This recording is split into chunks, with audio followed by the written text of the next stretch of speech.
আসসালামু আলাইকুম, কেমন আছেন সবাই? আশা করি সবাই ভালো আছেন। বর্তমানে যারা দুবাইতে ভিজিট ভিসায় যাওয়ার জন্য আগ্রহী বা ভিজিট ভিসার জন্য আবেদন করবেন তাদের জন্য আজকের এই ভিডিওটা গুরুত্বপূর্ণ ভিডিও। আশা করি ভিডিওটা শেষ পর্যন্ত দেখবেন এবং চ্যানেলে যদি নতুন হয়ে থাকে চ্যানেলটি সাবস্ক্রাইব করে পাশে থাকা বেল আইকনটা অন করে রাখবেন পরবর্তী ভিডিও পাওয়ার জন্য। একটা সময় দুবাইতে ভিজিট ভিসায় যাওয়ার সময় এয়ারপোর্টে হয়রানির শিকার হতে হতো, সেটা বাংলাদেশ এয়ারপোর্টে হোক কিংবা দুবাই এয়ারপোর্টে হোক। ফিজিক্যালি মৌখিকভাবে আমাদেরকে এয়ারপোর্টে অনেক কথা জিজ্ঞাসা করতো, অনেক প্রশ্ন করতো হঠাৎ হঠাৎ।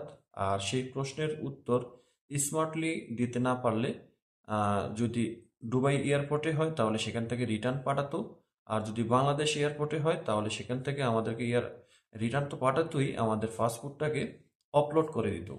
আর সবসময় বাংলাদেশ এয়ারপোর্টে বেশিরভাগই হয়রানির শিকার হওয়া লাগতো।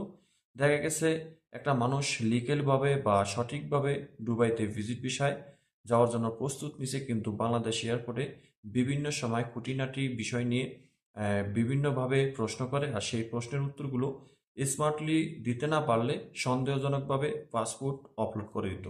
আর পাসপোর্ট আপলোড করে দেওয়ার পর আমরা এসবি অফিস থেকে পাসপোর্টের আপলোড ছুটাতে গিয়ে হয়রানির শিকার হতাম, এবং সেই আপলোড তো ছুটানো হতোই না, বরং আমাদেরকে বলা হতো যে ভিজিট ভিসায় দুবাইতে যাওয়া যাবে না, তবে ওয়ার্ক পারমিট ভিসায় যাওয়া যাবে।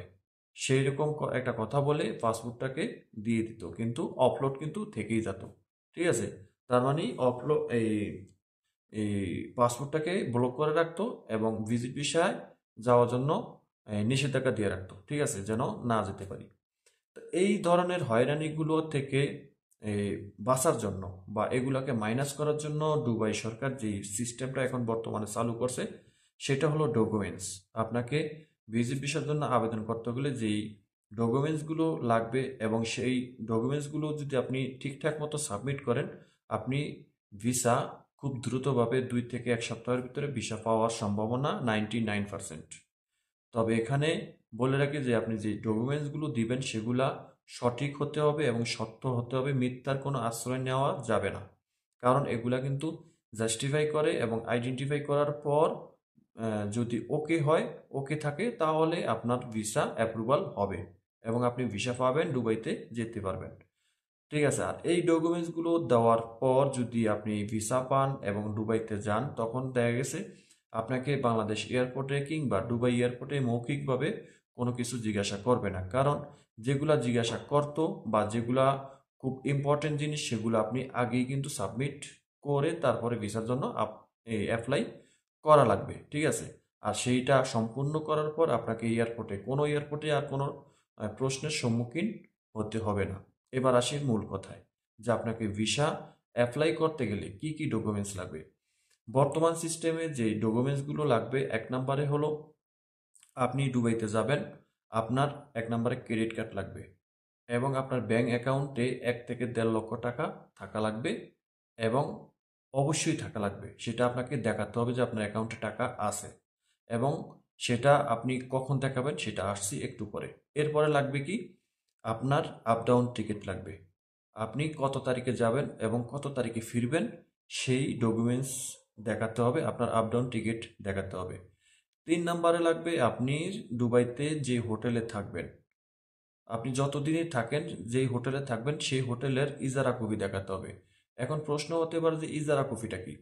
ইজারা কপিটা হলো যে আপনি একটা হোটেলে ভাড়া থাকবেন বা একটা হোটেল বুকিং করছেন, সেই বুকিংয়ের একটা রিসিট থাকে বা একটা কন্ট্রাক্ট পেপার থাকে বা ডকুমেন্টস থাকে, সেই ডকুমেন্টসটাকে আপনাকে সাবমিট করতে হবে।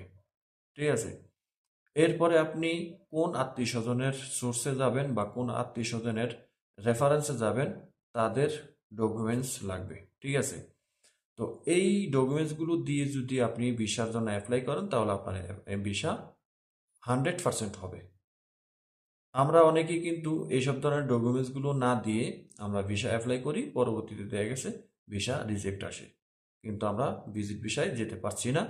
একমাত্র মূল কারণ হলো যে ডকুমেন্টস, বর্তমান সিস্টেমে যে ডকুমেন্টসগুলো লাগে এগুলা অনেকেই শো করে না বা অনেকেই করে না, কারণ বিভিন্ন ধরনের দালাল আছে, এজেন্সি আছে, বলছে যে কিছু লাগবে না, অ্যাপ্লাই করি টাকা নিয়ে বাস চুপ করে বসে থাকে। তো এটা হলো তাদের ধান্দা। তাই আপনারা এখন বর্তমানে ভিজিট ভিসা অ্যাপ্লাই করতে গেলে এই ডকুমেন্টসগুলো অবশ্যই লাগবে। এবার আসি যে ডকুমেন্টসগুলো কোথায় দিবেন। আপনি সর্বপ্রথমে একটা ভালো এজেন্সির সাথে কথা বলবেন। ঠিক আছে?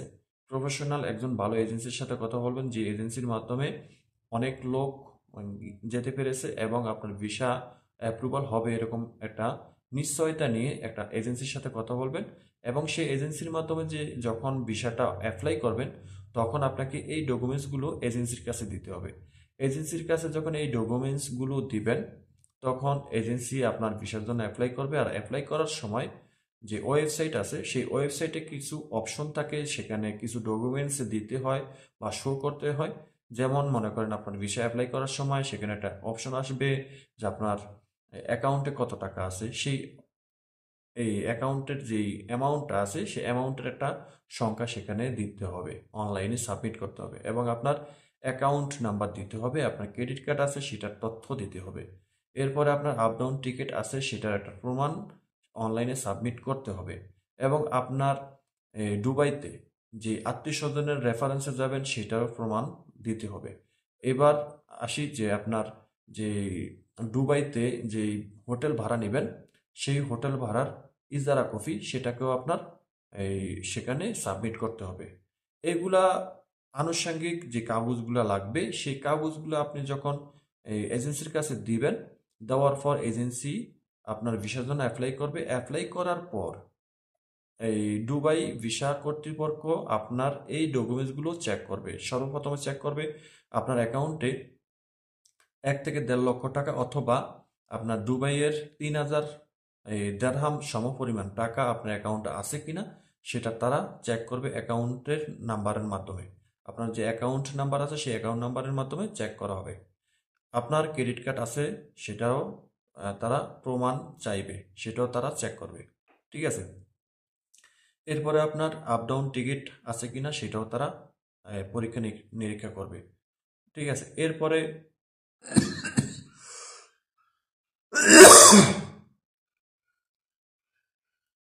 এরপরে আপনার এই যে আত্মীয় স্বজনের কাছে যাবেন সেই আত্মীয় স্বজনের যে রেফারেন্সটা দেখাবেন সেটা ঠিক আছে না সেটাও দেখবে। এগুলা দেখার পর তারা যদি মনে করে যে আপনার সম্পূর্ণ ডকুমেন্টস ঠিক আছে তাহলে তারা ভিসা আপনার অ্যাপ্রুভাল করে দিবে। ঠিক আছে? এতে কোনো ভুল নেই।